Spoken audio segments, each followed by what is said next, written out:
My dad kicked me out at 18 and said you have 10 minutes before I change the locks. Years later, he showed up at my door, demanding I give my apartment to my golden child brother. I replied, or you could kick him out like you did to me and let him figure it out himself. My dad showed up at my door and said, your brother starts college next year.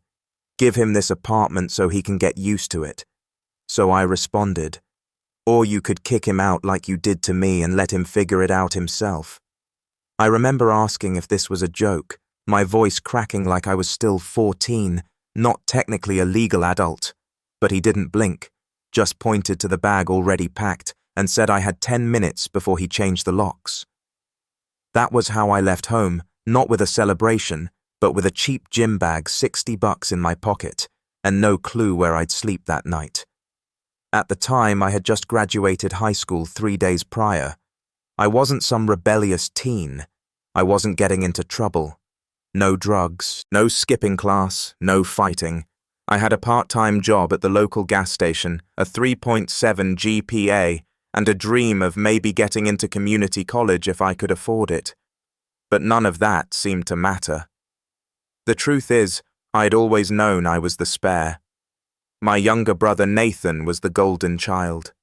Even as a kid, I used to joke that he must have had a halo tucked somewhere in his closet. Straight A's, sure, but so did I. But when he did it, it was brilliant. When I did, it was expected. He'd crash my bike and get a replacement the next day.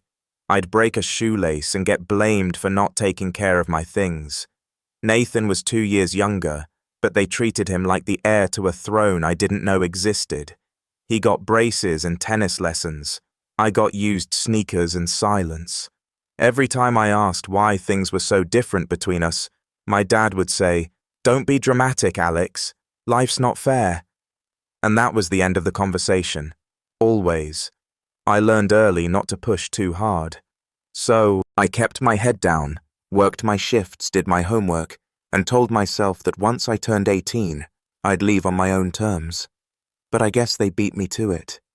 The first week out of that house was brutal. I couch-hopped with friends until one of their parents got uncomfortable. I slept in the break room at work one night when it was raining too hard to walk the streets.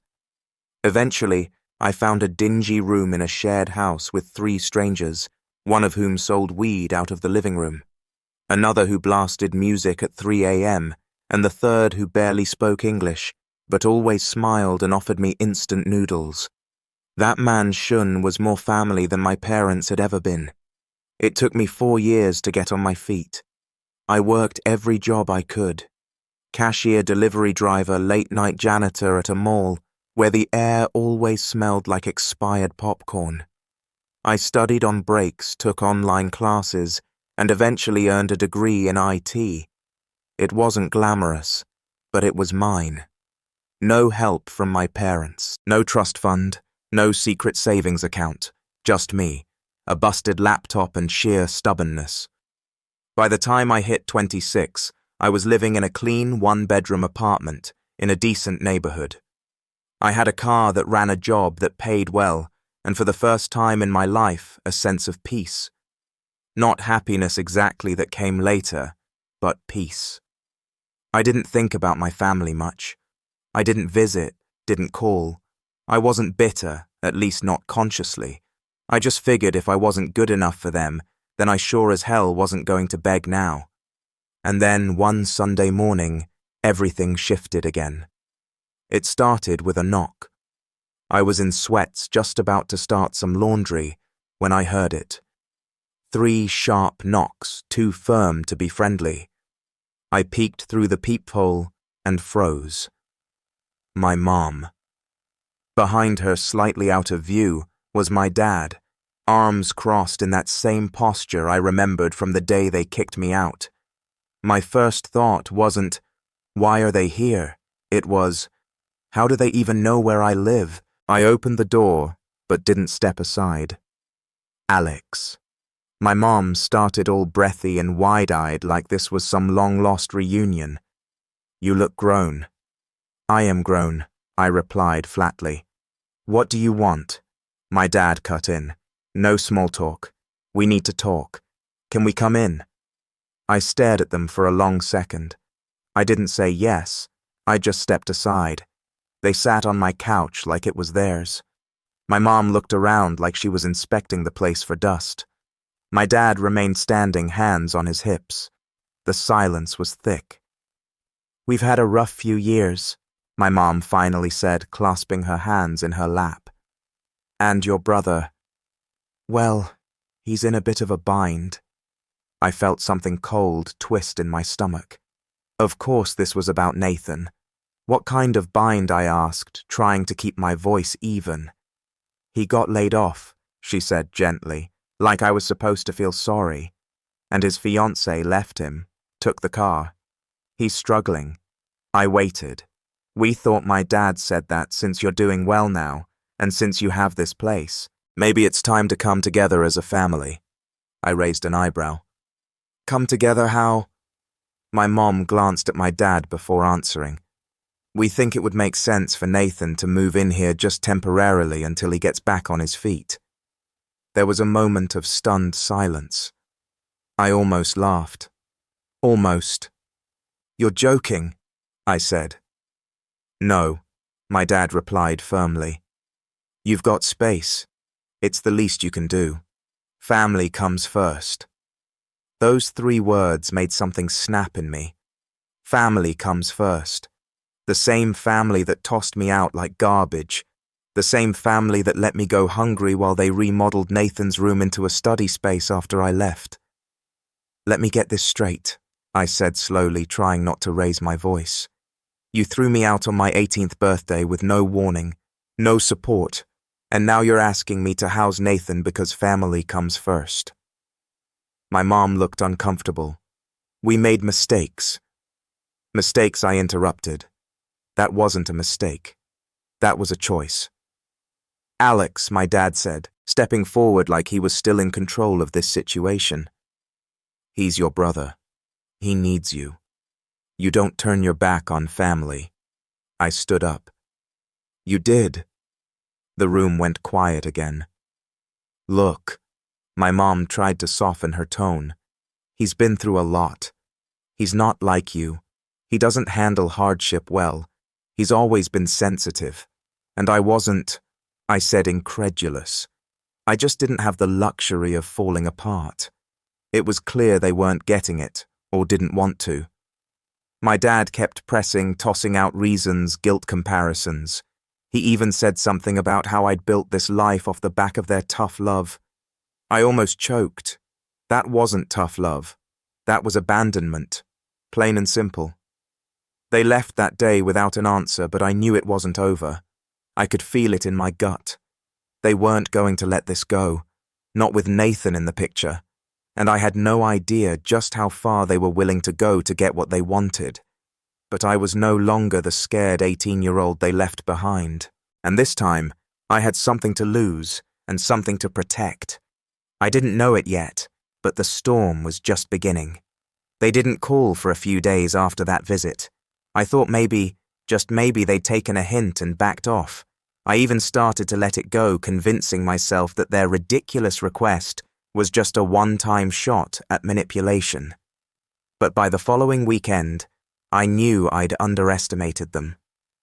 It started with a voicemail from Nathan. I hadn't heard his voice in years, and I barely recognized it at first.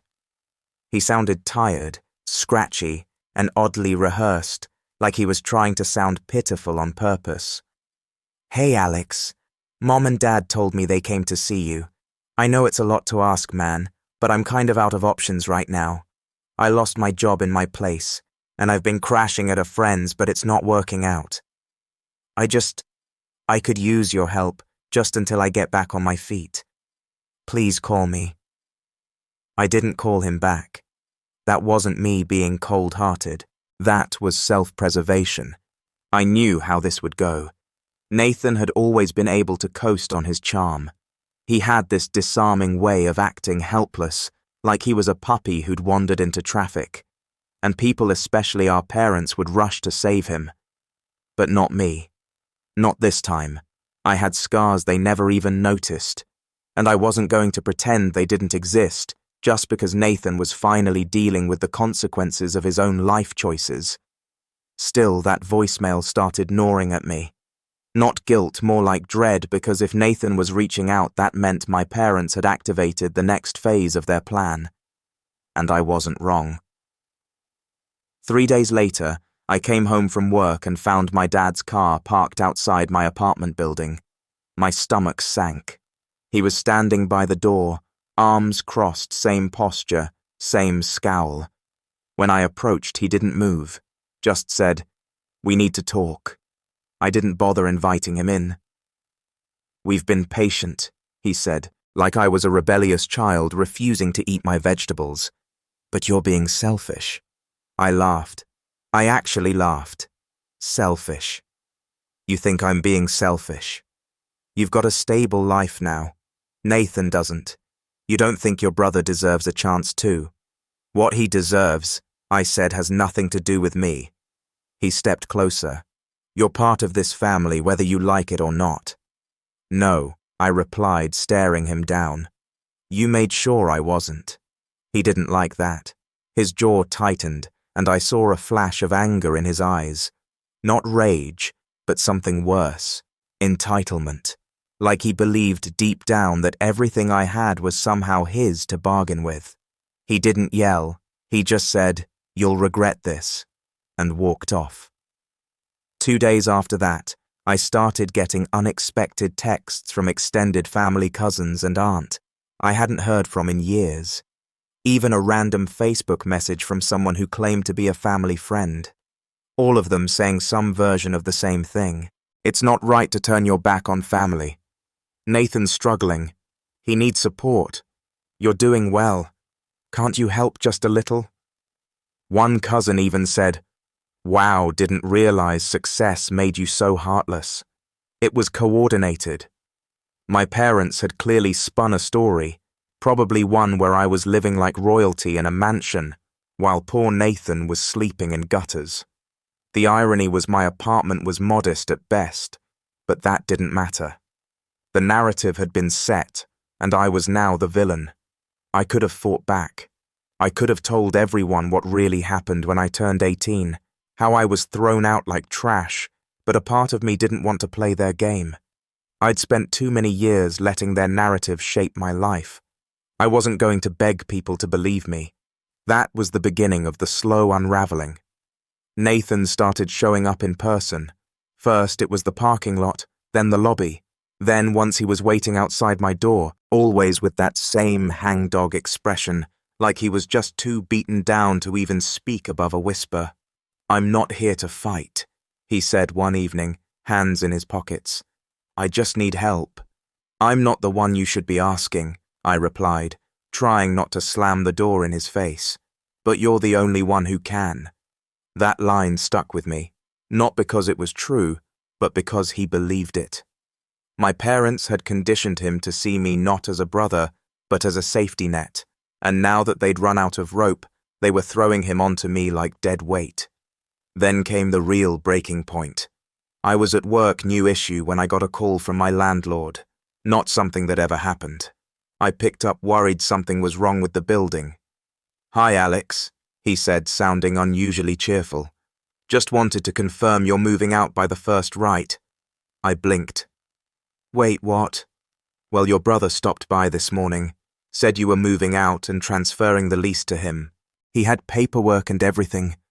My heart dropped into my stomach. "No," I said slowly. "I never said that. I'm not moving out." There was a pause. "Oh, he said you asked him to handle it while you were at work." I couldn't speak. My fingers were shaking. "Don't worry," the landlord added quickly. "Nothing's changed yet. I figured I'd call to confirm just in case." I hung up and rushed home.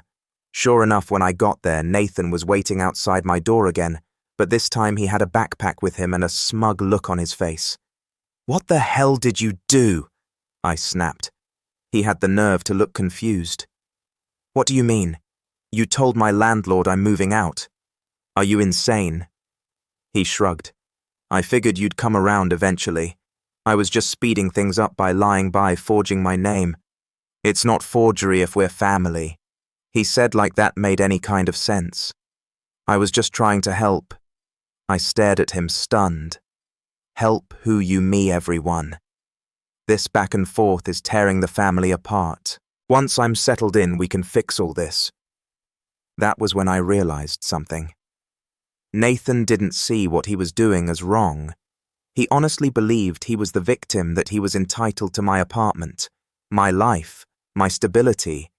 And the scariest part, he didn't even see me as a person. I was just the next stepping stone. That night, I locked every window and door. I texted my landlord and told him under no circumstances was anyone allowed to make changes to my lease but me. I changed my locks the next morning. I even bought a small camera to put in my entryway. I didn't care if it was paranoid. I needed proof if anything else happened, and it did. The next week I came home to find my lock scratched. Not broken, but clearly tampered with. I checked the footage. It was my father. He had tried to break in. That was it. That was the moment I stopped waiting for them to be decent. The moment I accepted they weren't just entitled. They were dangerous. I wasn't going to defend myself anymore. I was going to prepare. And if they thought I'd sit quietly while they tried to dismantle my life piece by piece, they had no idea who they were dealing with. Because this time I wasn't alone, and I wasn't playing defense anymore. Now I was planning something they would never see coming. When I watched that footage, my father trying to pick my lock like some second-rate criminal, I didn't feel fear. Not at first. I felt cold, numb. There was this strange, delayed silence in my brain, like my mind was buffering what I'd just seen. He didn't even wear gloves, no mask, just a baseball cap and a jacket I recognized from my childhood, like he'd just come from the grocery store and decided to casually commit a felony on his way home. The only reason he didn't get in was because I'd changed the lock that morning. And in that moment, I realized something I hadn't allowed myself to feel in years. I was scared. Not because I thought they'd hurt me physically, though. At that point, I wasn't ruling anything out, but because I'd finally accepted what I'd been denying since I was 18. They didn't love me. Not really. Maybe they loved the idea of me. The version that quietly disappeared didn't cause trouble, didn't get in Nathan's way. But me, the version who survived without them, who dared to say no. That person was a threat, an obstacle, and obstacles got moved. I sent the footage to my landlord, immediately told him I was considering filing a police report. He was sympathetic, a little stunned, but also nervous. Said if I felt unsafe, maybe I should think about moving. I knew he meant well, but I couldn't help feeling like I was being punished for my father's actions. Again, the next few weeks were a blur. I didn't sleep well. Every time I passed a window, I checked for shadows. I stopped wearing headphones on my way home. I even started carrying pepper spray, and I hated that. Hated what it meant. That I wasn't safe, not from strangers, but from my own family. That's what broke me. It wasn't the messages from extended relatives. It wasn't Nathan's fake lease paperwork. It wasn't even my father trying to break in. It was the realization that if something had happened, if I hadn't changed that lock, if I had come home 10 minutes earlier, there would be no justice, no support. No one in my family would have believed me. In fact, they probably would have blamed me for overreacting again. That's when I hit bottom. I called in sick for the first time in years. Didn't leave the apartment for 3 straight days. Didn't answer texts. I cancelled every plan, let the dishes pile up, turned off my phone at night, just so I could feel what silence felt like again. I sat on the couch replaying that video on loop until the battery drained.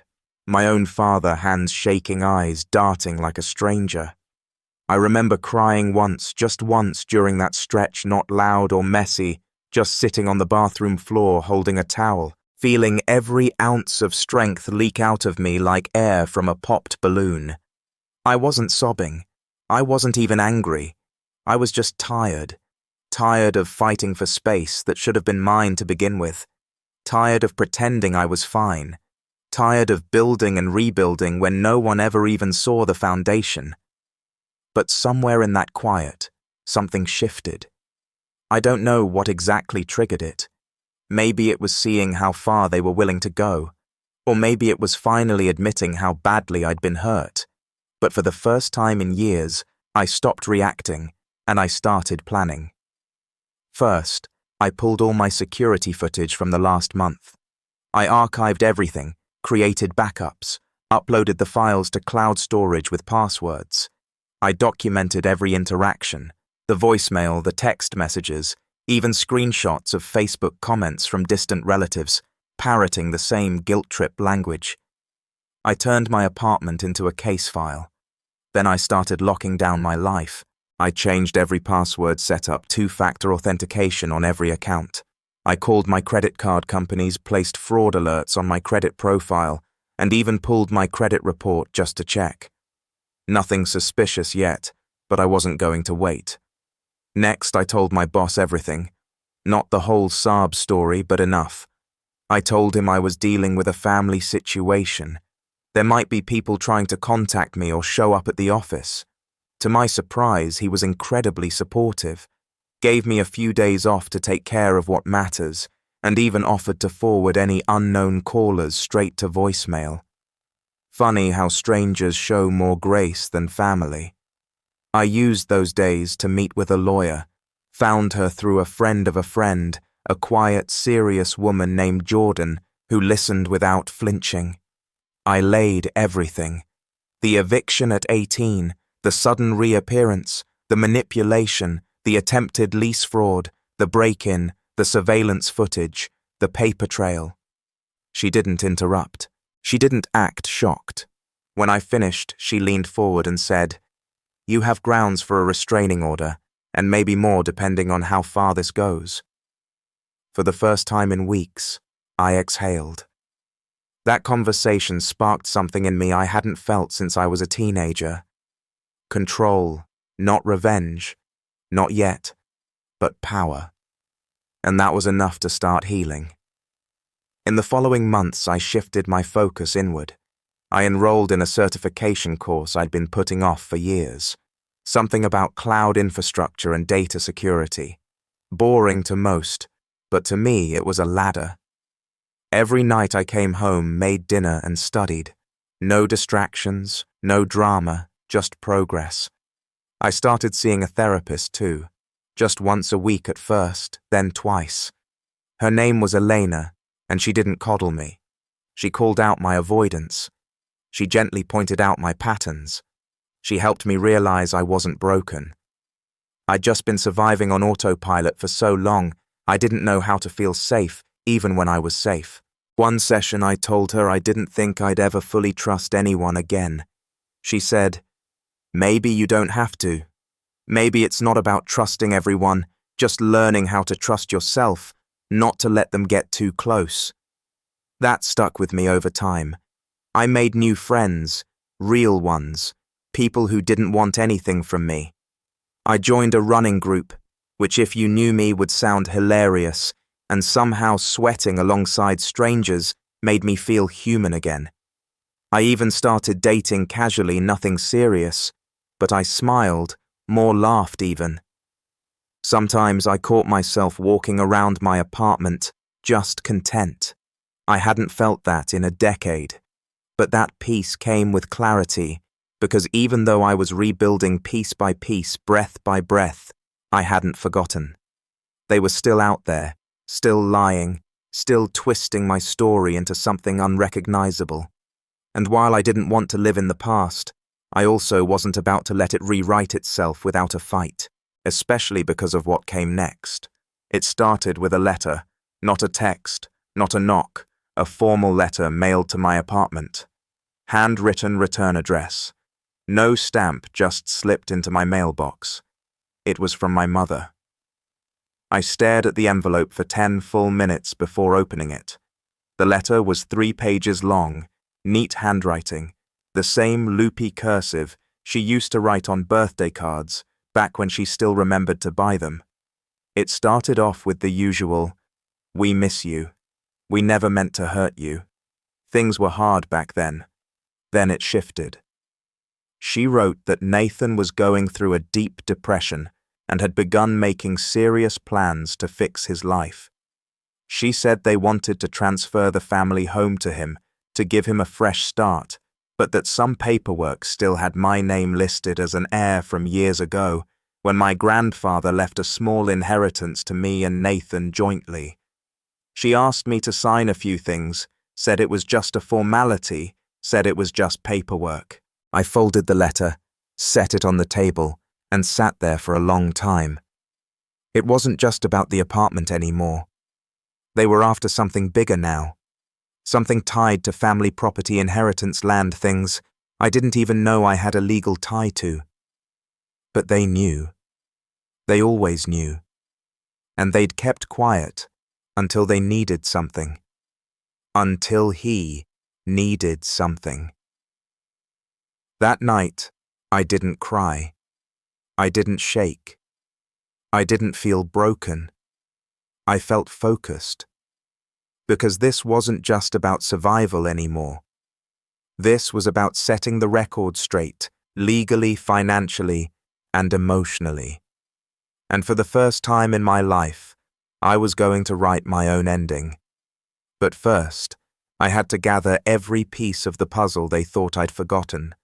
And once it was all in place, they'd finally understand what it felt like to be on the outside looking in. By the time I finished reading my mother's letter for the third time, I wasn't just suspicious.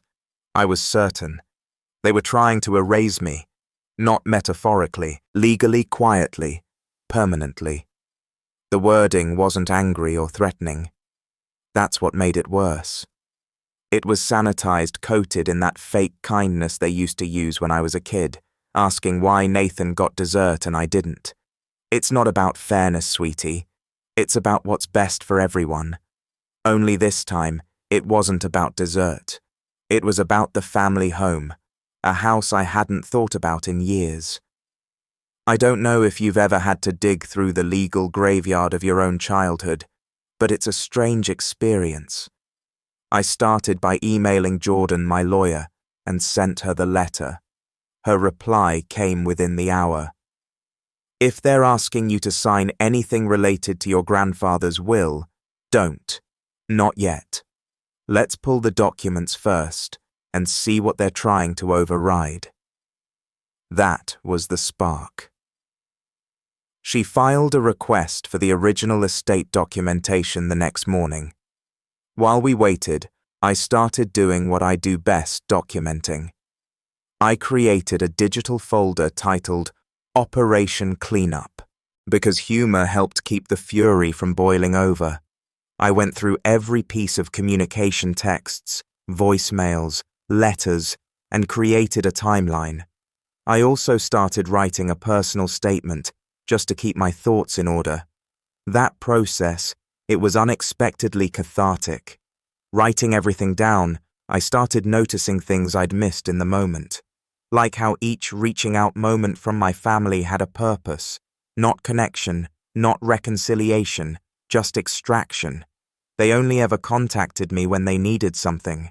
The groceries when I was 14, and Dad forgot his wallet that turned into a "you owe us for raising you" argument by dinner. The time I gave Nathan my laptop when his broken high school turned into him, telling everyone I was so generous, while our parents acted like it was a birthday gift they gave him. Even now, after a decade of silence, they hadn't come back to apologize. They came back with a plan. Well, now I had one too. 2 days later, Jordan called. "I've got something," she said, her voice low, even though I was on speaker in my own apartment. "The inheritance. Yep. Your grandfather left a joint trust split 50-50 between you and Nathan. But here's the thing.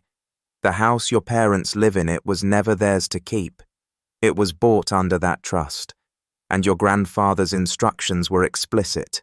What kind of instructions, I asked, hard hammering. If the property is sold, proceeds must be split evenly. If it's kept, both heirs must consent to any transfer of title. They can't sign it over to Nathan without your permission."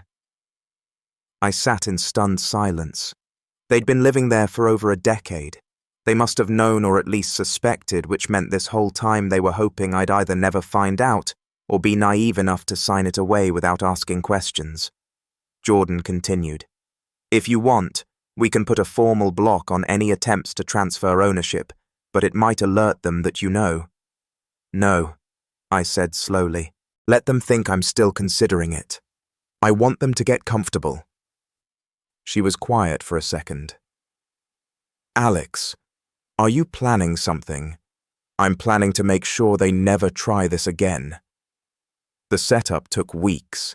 Step 1 was information. I requested property tax records, deed history, and every document tied to the trust. Jordan handled most of the legal side, but I wanted to understand it. The more I read, the angrier I got.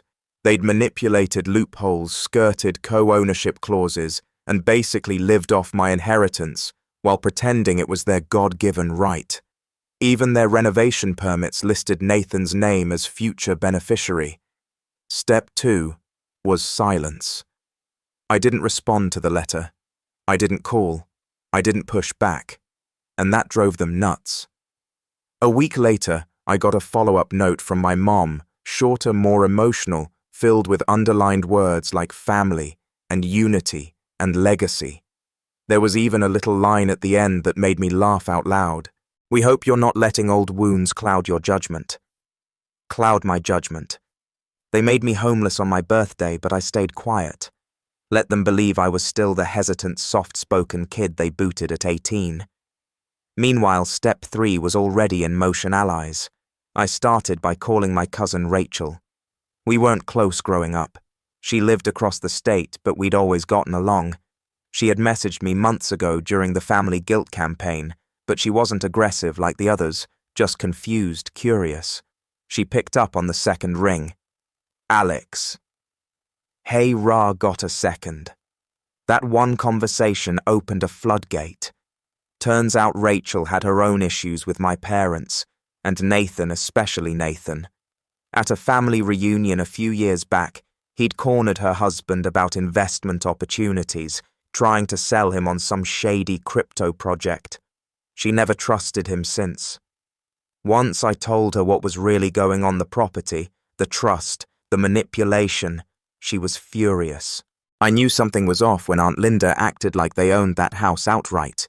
I remember Grandpa always saying it was for the boys, not for Nathan. We talked for an hour before hanging up. She said, "Whatever you're planning, I'm in."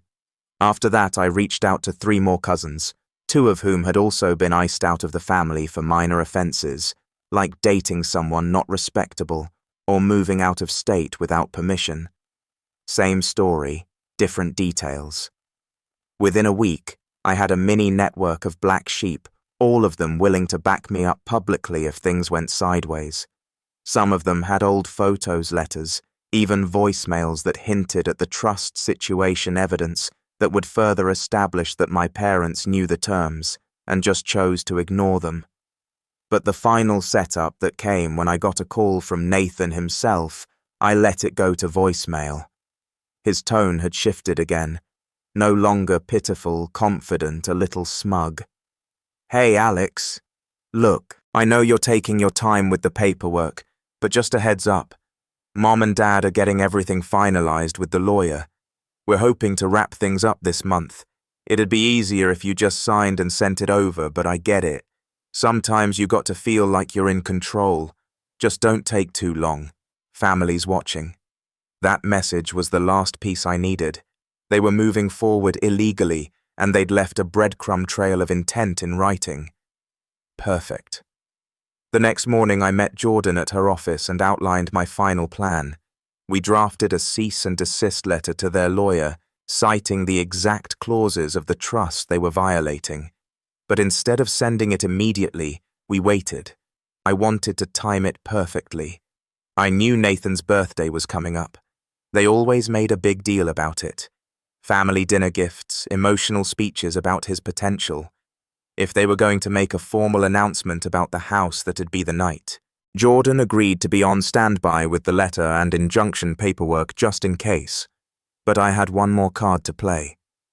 A week before the birthday dinner, I made a quiet call to a local investigative journalist, someone who'd covered shady real estate deals before. I sent over the public trust documents, the family letter, and a redacted version of the voicemail, just enough to get them interested, and they were. Turns out, inheritance fraud tied to elderly estates was a hot topic, especially when one sibling had been kicked out at 18 and the other was trying to force them out of their share years later. I didn't tell them everything, just enough for now, because the revenge wasn't complete yet. But the trap, it was set, and I was done playing nice. The night of Nathan's birthday dinner. I didn't sleep. Not from nerves, not from fear, from focus. Everything was ready. The documentation had been reviewed, the legal response drafted, and my phone was charged at 100%. I even set a reminder titled, "Drop the Hammer."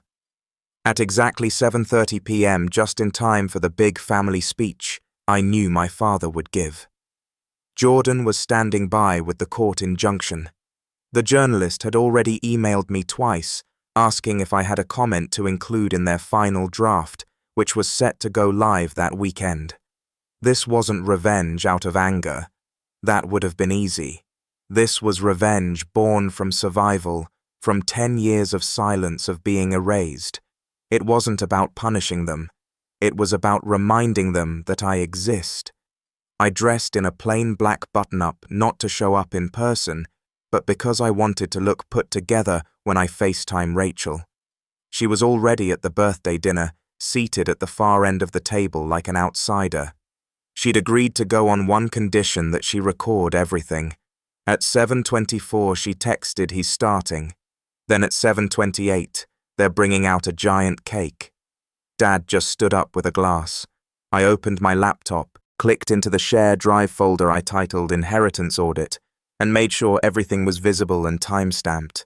Emails, voicemails, texts, copies of the trust, the letter from Mom Nathan's smug voicemail, all of it. And then I waited. Rachel called me at 7:33. I answered immediately and saw her holding the camera low under the table. The video was shaky, but I could see the room, a backyard lit by string lights. Nathan at the head of a long outdoor table, wearing a polo shirt and a fake grin. My parents standing on either side of him, beaming like politicians. My dad raised a glass. To Nathan he said loud enough for the recording to catch everything, who's always been the rock of this family and who's finally ready to take on the responsibility of being homeowner of the family house. There were polite claps. My mother wiped a fake tear. Rachel slowly tilted the camera up. I saw Nathan smile and lift his own glass. "I'm honored," he said. "It's been a long journey, and I just want to thank Mom and Dad for trusting me with this legacy. We've already started the paperwork, so it's official." I smiled and nodded to myself. It was time. I texted Jordan one word now. Within 30 seconds, the cease and desist letter hit their lawyer's inbox with a high importance flag. A copy also went to my parents' shared email, another to the county recorder's office to block any title transfers under the trust. But the final nail that came from the journalist. I opened the article draft one last time. The headline read, "The Invisible Heir Family Trust Dispute Reveals Ugly Battle Over Inheritance, Alleged Deception and Legal Trickery." I clicked send on my statement. They erased me the day I turned 18. Now they'll never forget who I am. The article went live 5 minutes later. I knew they saw it within the hour because by 8:45 my phone exploded. It started with Rachel's text. "Your mom just screamed. Your dad's on the phone yelling at someone. Nathan's face is white." Then Jordan emailed, "Just got word from the county. Title is frozen pending review. You're secure." Then silence for 2 full days. No calls, no knocks, No guilt trip letters, just silence until the fallout began. Monday morning I got a call from Jordan. "They're pushing back," she said calmly. Nathan's lawyer responded, "But it's sloppy. They're claiming implied transfer rights, but the trust is airtight." This is exactly what we expected. What's our next step? We counter with evidence. Full documentation of your occupancy termination at 18, the inheritance clause, their attempts to coerce and misrepresent your position. It's not just civil court territory anymore. We may be talking criminal fraud. That word fraud felt like justice. It wasn't just that they tried to take the house. It was the fact that they'd planned it so carefully, assuming I wouldn't fight back, that I was still the weak one, the invisible one. But the truth was, they never bothered to check who I'd become. Over the next 2 weeks, the article picked up traction. Not viral, but enough to stir some attention in our small town. A few neighbors reached out asking if I was okay. One even said, "Your dad always talked about how proud he was of his 2 sons. Didn't know they meant one." I didn't reply. Let the truth do the talking. Legally, the house was locked in a holding pattern. Any sale or title transfer was impossible without my signature. Their lawyer started backing off fast, especially when Jordan filed a formal report with the State Bar Association citing ethical violations in the attempted deed transfer without full heir consent. That got their attention. But the real fallout, it happened within the family. Word started to spread. Rachel told me that Aunt June confronted my parents at church and asked if the article was true, that she'd always wondered why I never came around anymore, that maybe they owed me more than a phone call. Then my cousin Will posted the article on Facebook with the caption, "Funny how some people forget who helped build the foundation when they're decorating the living room." One by one, the cracks deepened. My parents tried damage control. My mom sent a long email titled, "Our Side of the Story," claiming I was twisting facts, that they were just trying to do right by both sons. It was filled with passive-aggressive digs and fake apologies like, "We're sorry you feel wronged and you've always been too sensitive." I forwarded it to Jordan. She laughed and said, "This is gold. Keep everything." Then Nathan finally called me. I stared at the screen for a while before answering. He didn't say hello. He just said, "Why are you doing this?" I leaned back in my chair. "You mean defending what's mine? You're tearing the family apart." "No," I said, "I'm just refusing to let you steal from me. It was never about stealing. You lied to my landlord. You tried to take my lease. You forged paperwork. You went behind my back with the trust. What would you call it?" He didn't answer, so I kept going. "You let them throw me out when I was 18. You watched me disappear and never once asked if I was okay. And now you want to pretend like this was all just a big misunderstanding." "I was a kid," he snapped. "So was I. Difference is, I didn't have parents fighting for me." There was a long pause. Then quietly he said, "They're going to lose the house." I didn't say anything. "Do you even care?" I thought about that, about how many nights I spent wondering why I wasn't enough, about the times I'd rehearsed family conversations in my head, just to feel sane, about the empty birthdays, the lonely holidays, the silence that swallowed my 20s whole. "No," I said finally. "I care that they remember why." A month later, the final paperwork came through. The house was to be sold.